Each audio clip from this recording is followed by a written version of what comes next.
Kenalkan, nama saya Raffi Arvin Prisatyo, saya dari 12 TKR Industri. Saya akan menjelaskan peta konsep mengenai strategi dakwah di Indonesia. Yang pertama, strategi dakwah para mubalik dalam penyelenggaraan Islam di Indonesia. Para mubalik di Indonesia menggunakan berbagai strategi untuk menyebarkan Islam, termasuk perdagangan, perkawinan, pendidikan, dan lain-lain.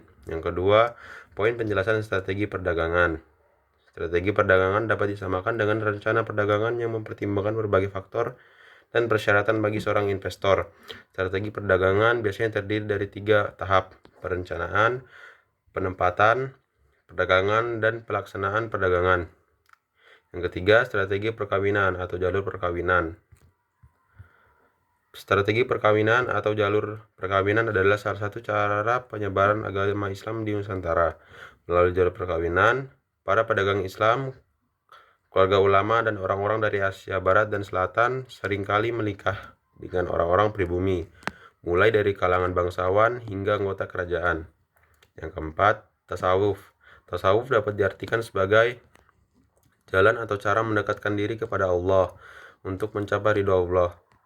Alasan tasawuf dipilih sebagai salah satu jalur penyebaran Islam di Indonesia adalah mudah diterima oleh masyarakat. Strategi dakwah Islam di Indonesia melalui tasawuf pernah dilakukan oleh Sunan Bonang. Yang kelima, pendidikan. Strategi dakwah Islam di Indonesia melalui pendidikan umumnya diterapkan setelah terbentuk masyarakat Muslim. Proses pendidikan ilmu keislaman dilakukan di pesantren yang didirikan oleh ulama, kiai, atau guru agama.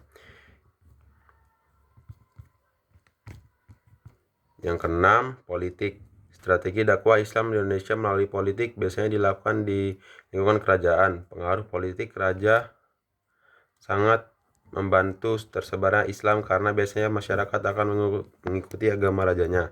Yang ketujuh, kesenian dalam berdakwah. Banyak ulama yang memanfaatkan kesenian karena sangat digemari masyarakat Indonesia.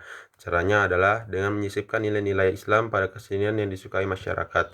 Yang terakhir, tahapan dakwah Islam. Ada beberapa tahapan dakwah Rasulullah dan para sahabatnya yang dapat dibagi menjadi 3 tahapan. Tahapan pembentukan atau takwin, tahap penataan, tandim, tahap perpisahan, dan pendelegasian amanah dakwah kepada generasi penerus.